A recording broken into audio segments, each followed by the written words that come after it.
Well, we're back again. We're going to simply just spend our time coloring today on our project.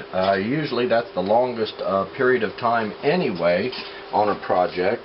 We're going to be referencing our color sheet and our worksheet that we spent so much time making out in the last couple of sessions, and we're going to do our very best to get some serious production time in today. And that's really what artwork is mainly about, is making it. And so rather than talking about it all the time, we're going to be making it. So we're going to always have to have this handy. You may not see it here on the screen all the time, but I will bring it back frequently so we can check it out. And also this list of colors right here that we've already tested on an index card or a scrap piece of paper in order to help us stay focused. I've got all of my colored pencils right here already at hand. You can't see them off screen, but they're in a cup, like a spirit cup you get at a football game, to hold them. And we're going to simply get started with our job here for the day, the class period. And let's see, move some of this stuff off camera. And I'll keep this out here where I can see it for right now. I also have got to tape my work down. That is really important if you are attempting to get everything to stay put when you are trying to record things on a camera. So let's make sure we got it centered up there real nicely so that everybody can see what we're doing. Maybe a hair more over there. It looks like it's kind of coming in there, so you got to be very careful here. It's important for everybody to be able to see what we are working on in this case. And maybe just maybe a fraction more like that. Now I'm going to tape this down, and I recommend you do the same thing if it's not going to ruin the surface that you're coloring on top of. So if it's your finest dining room table, well, then you should probably use a different surface. But if you can get like a hard piece of masonite, the stuff that clipboards are made out of, that would really help stabilize your work so it's not moving around a lot. And also you can that hard surface that you will be coloring against gives you much nicer finish to the artwork as well. So it's the surface you put it on is pretty important to the overall beauty of the work. Alright, now that that's taped down and is visually showing up on our projection screen a lot better there, we can get going on this. Alright, so it looks like right here we're into the letter N already, and the letter N's got a lot going on. It's this one right here. So I'm going to have to keep this handy so I can keep that sequence working really better than the way I am seeing it right here. Now it's important that we get into this habit of erasing the letter out before we color over top of it. And in this case, it would be a light blue would be over top of it. It might be visible. So we got to erase that out of there carefully. Okay, very good. And then we're going to dust it off. And it should be not visible when it comes time to color over that. So it looks like we're going to start with magenta here in this particular color, and we've got a, it's my opinion that you should simply just color it opaquely as you go, although there's some people that like to work in a different fashion, and if that's you, well, I'm not going to tell you to not work the way you want to, but what I am going to say is there's just some ways to get these things done faster, and then there's other ways to get it done, but it takes more time. So if you constantly have to go back and address issues, then you're really not saving any time. So the slow and steady approach, although it seems tedious and what you all would call boring, actually yields a better product in the end. Now, it's important that you protect your work sometimes when you're drawing and coloring, and so I like to use an index card myself. I always fold the corner up so I can pick it up and move it easily.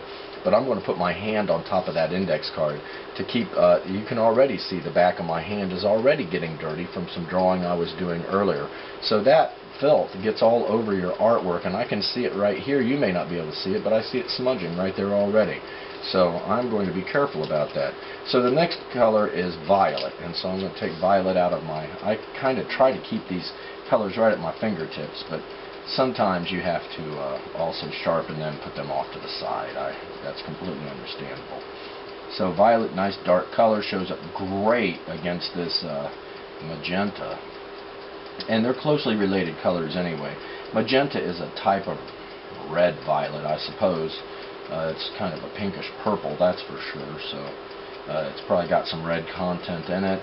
You make violet, of course, by mixing red and blue together. And violet also goes well with blue, although it's a little more difficult to see against the royal blue color that everybody associates with true blue. Alright, that looks pretty good. Next, we've got the yellow-green. And see, if we just stay at this, it goes pretty quickly. Now, people are always trying to outsmart the slow but steady approach, and well, they spend more time trying to outsmart it than they do making the artwork, and they simply could have just made the artwork, and they wouldn't have had to work so hard to kind of outsmart it.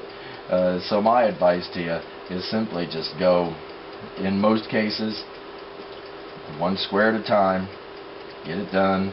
Now, there's going to be times, especially in this project, when we're working on it over the next few days, and the longest part of the entire project is the coloring of it, and also that's pretty much the riskiest part too. Bad things can happen, but we're going to spend a great deal of time just maybe jumping around a little bit in order to, I'm right-handed, so I'm working from the left to the right.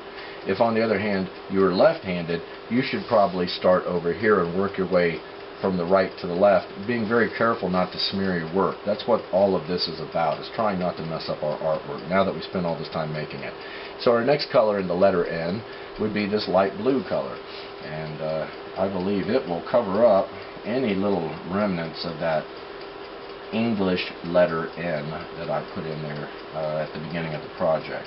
Now, it's only been a few days on this project, but we have made really significant progress in a few days.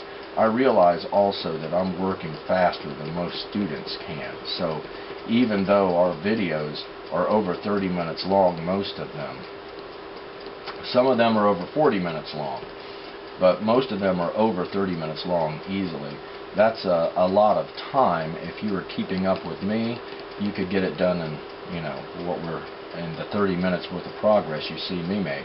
However, most students can't produce the work quite as quickly, and so it takes them a little bit longer, and so I would rather have you do good work slower than fast work reckless.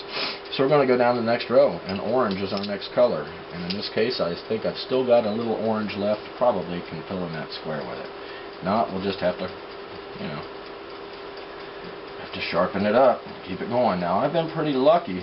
I've been through a couple of projects already, and I haven't broken any colored pencils off, so I'm very careful with my colored pencils. Although if I start breaking them off, either one of two things has happened. I'm just getting too greedy, and I want that really nice pointy end that everybody really seems to crave but doesn't seem to hold up for very long. Or maybe my pencil sharpener is getting dull, and if my pencil sharpener is getting dull, well then, it's time to get another pencil sharpener, unfortunately. Okay, the next color again is magenta. So it's funny, there is a pattern forming. I recall doing this. I do have to sharpen my pencil now. So it's also, I think, a good working habit simply to just sharpen the pencil you're working with, not go through the process of sharpening every colored pencil. If you do that, maybe the next person in class will thank you if they sit at your seat, but probably all you're going to do is waste a lot of class time, and that's not good. Alright, now moving on here, let's see, I see that this is magenta, so I do recall when I made the worksheet I colored them in 2 squares at a time at an angle. I think it's probably smarter just to maintain the 1 square at a time operation here with this letter N, it can really, you get it scrambled up, it's difficult to fix. So just pay careful attention to what you're doing.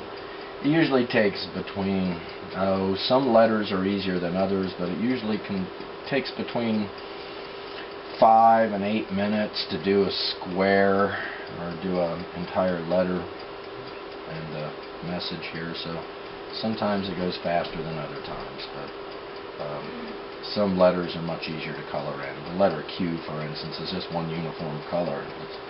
It actually takes longer than you think, but you don't have to work real hard to figure it out. Alright, now we're going to the light blue again. And I'll need to sharpen up my light blue, it looks like.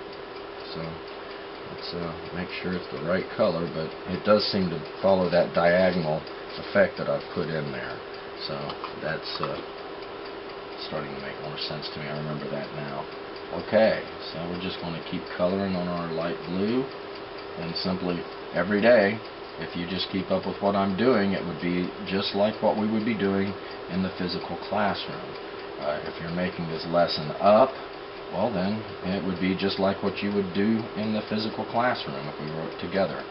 So the E room, or the E class, is being designed and being presented to you almost precisely the same way you would experience it in the classroom. The only real difference is that we are not all together in the classroom. We're all together in spirit, maybe, but we're not all together in the physical space of the classroom.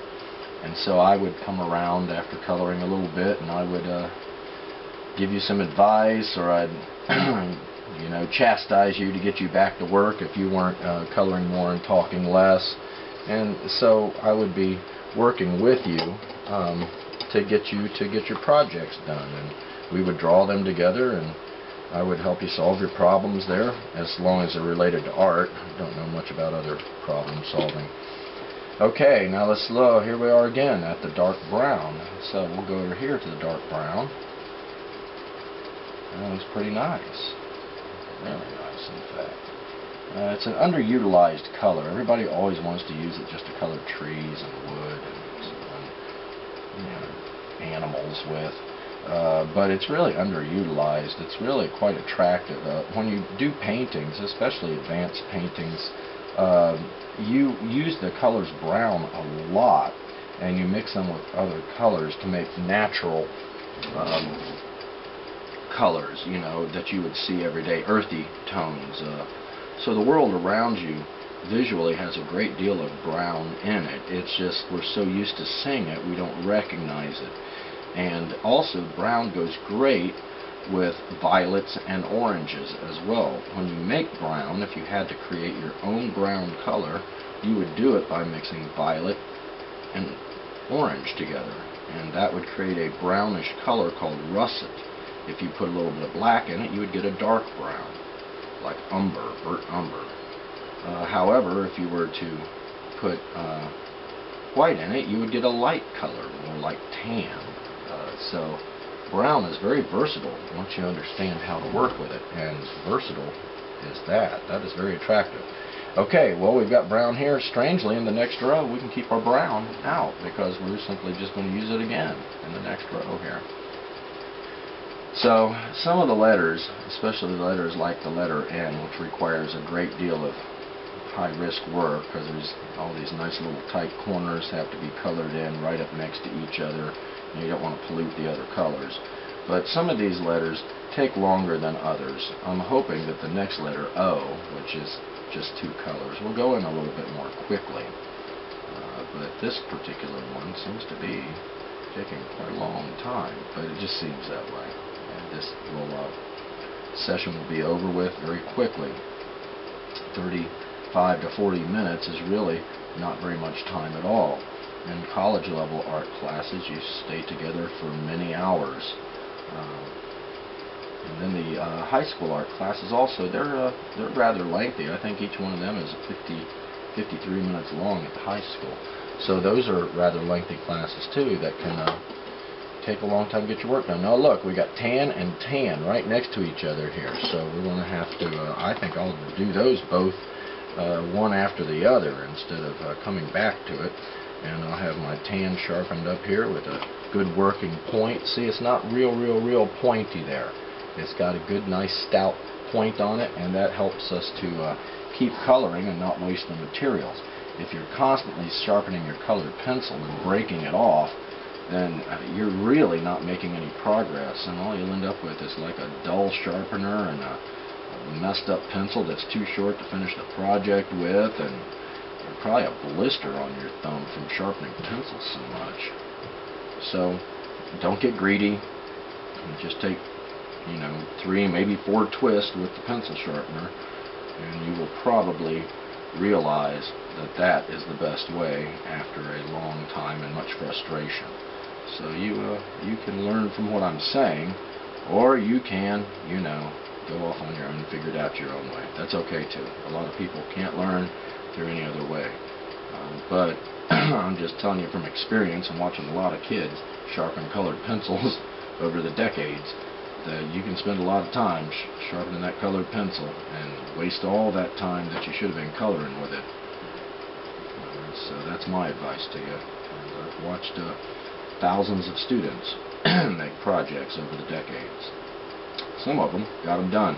About 1/3 of the class, for some reason, never seems to be able to keep up with the project at such a production rate that they can get it done on time. And that's really kind of frustrating on grading day.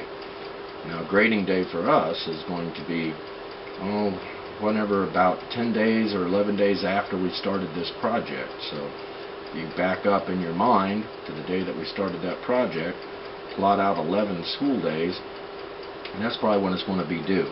But that will be on the that will be posted on the Google Classroom, and that's the dates that you'll have to abide by. Okay, we've got tan and tan. Looks like aqua and aqua next. It's funny, we haven't even used that color in this letter yet, so I've got to sharpen up my aqua colored pencil and keep on moving. So it seems sometimes that progress is made slowly, but it's progress nonetheless. Once again, a nice working point on my colored pencil, not too sharp, and I'll just get work with that. Let's see, when I look at this, it goes this corner and this corner, so I might just go ahead and work both of those not simultaneously, but one after the other here. I can work on them a little bit at a time, both. So, but trying to outsmart the project usually just results in taking more time.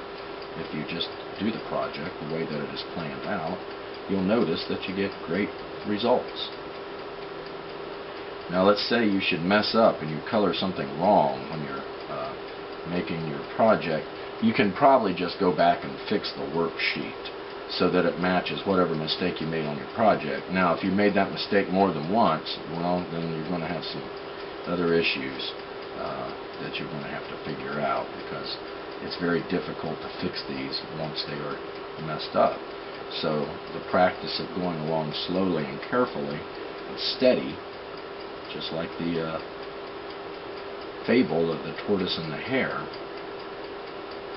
slow and steady probably gets you there on time, predictably, whereas fast and reckless, you'll get somewhere, but you might not be able to predict where you're going, you might not be able to predict what time you'll get there. So I am an advocate of the slow and steady approach. And when you get tired, you give it 5 or 10 more minutes before you give up on it. And so that's probably a good lesson. Now, when you're really tired, you have to know when to quit, because sometimes being very fatigued can lead to just bad decisions and really poor work. Okay, so we've got our aqua and aqua. It looks like we're going to go orange here next. And so now I've had to put my pencils over in the cup because I need to sharpen them periodically. But it looks like they're all starting to get some points back on them where I can hold them in my hand again. Okay, orange, nice working point there. We look at our worksheet next to the aqua, and above the aqua, here is our orange. So we're going to simply just keep at it until we get it all done. Now sometimes on the projection screen and also on the camera, these oranges look a lot like the tans and the browns, but in this case they appear to me to be different. So, and I've been having pretty good luck with what the camera is picking up as far as the colors go. So it should be pretty good on the camera. The video production has been improving a lot lately. So as you all practice e-learning, I'm also practicing production of the videos, so they're easier to follow, more visually understandable. I'm trying to keep my hands out of the way of, you know, the drawings and the colorings that I'm doing here, so you all can see. So I'm going back and addressing any little specks of white I see showing through, so that when I'm done with one of the colors, I can just leave it and move on to the next one. Okay, let's see, where are we at here? We're in the violet and then the yellow-green. I think I will go with yellow-green first, and then the violet. And once again, got to sharpen up the colored pencils. You got to use pencils if you're going to make artwork sometimes, especially colored pencil project. So, make sure I got it right. Okay, yellow-green first.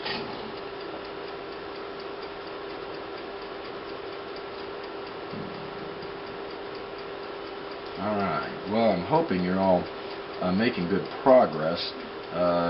You can always send me emails and make comments, and we can try to stay in touch that way. You got to feel free to also periodically, maybe once a week, send a photograph of the project you've been making, you know, showing yourself kind of doing the layout work of it and the drawing, and then, you know, by now you should have part of it already colored in. So I think it'd be a good idea once a week, because we do have to figure out a way to do daily work grades during this class as well, and that will only be done once a week, even in the physical classroom. Although your work habits are being evaluated every day, we only do a summation of those work habits once a week, and that shows up on progress book each week. And so there is a video that is posted that shows you how to, you know, evaluate your work habits for the week, and then you can either make a Word document that you can send back to me on your work habits with a photograph of what you've been doing, and or I'll just you know, evaluate your work habits based on what I know about you, I suppose. Okay, last color in the letter N is violet. So we're going to have all this, the E lesson and this makeup lesson also. If you're doing it as a makeup lesson, then I will be talking to you in the actual physical classroom. However, for work habits, we're going to have to come up with a way to do that. And I think the way to do it is going to be through photographs and also through email into the Google Classroom or to my school email. And I've had students from the previous class have sent me photographs of themselves working on their quizzes and their projects as well, and then just sent me emails just saying how they miss being in actually a physical classroom. So I understand that. I miss being in the physical classroom too, although I do like the fact that there are no interruptions during all of this.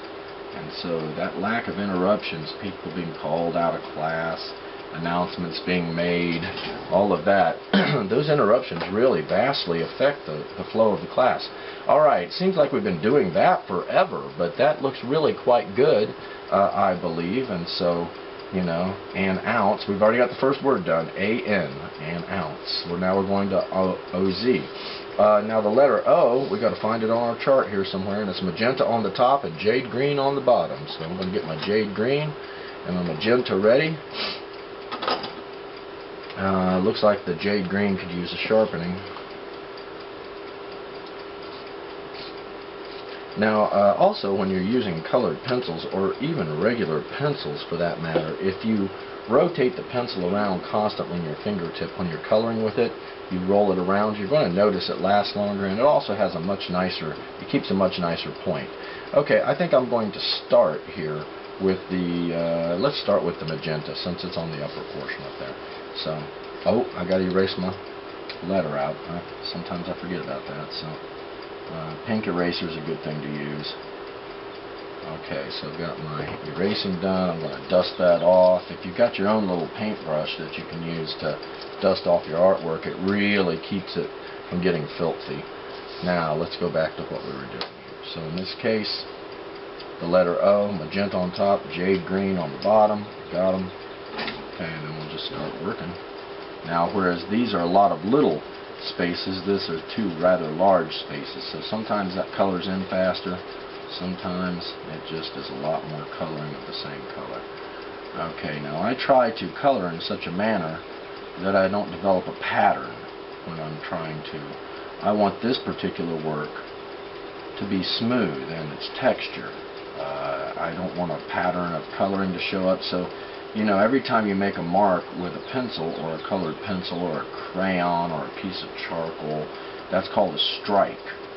So the strike marks, if they're visible, then that kind of can mess with the overall beauty of the work. So it's kind of important to, I know it just sounds like scribbling, but you know, change the angle and the length and the orientation of the strike marks you make. And what you'll notice then is that when you go back to seal down all the little blank spots that you skipped over, that's easier to do for some reason. And it doesn't have a pattern showing up in it. Strangely, I think it makes it color faster too. Now I'm rotating every time I color a few strike marks. I'm rotating the pencil in my hand. I don't know if you can notice that or see it, but that's what I'm doing. And it keeps that nice little sharp corner constantly on the edge of that pencil. And so now that we're all coloring along with each other, I know I work pretty fast, but I try to work good and fast. And I've been doing this a while, but I believe that, you know, the students should work slow and accurate. And that's just my belief system. And I'm actually working pretty slow myself.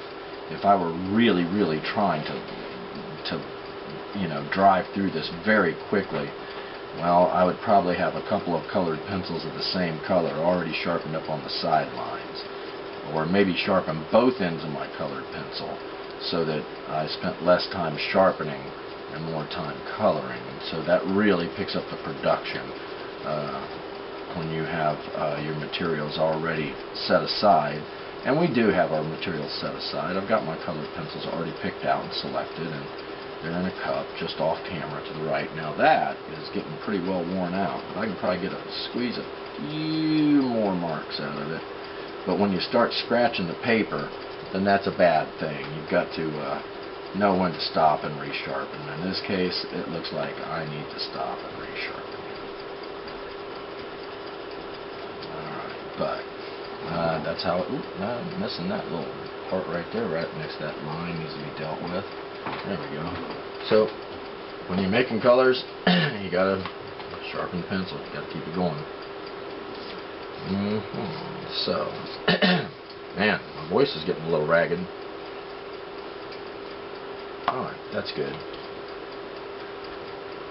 So I hope you're making good progress at home here on this. If you're keeping up with me, you're making tremendous progress. If you're not keeping up with me, then you need to probably pause the video and then continue to work until you catch up to where I am at, and hopefully some of your classmates are at as well.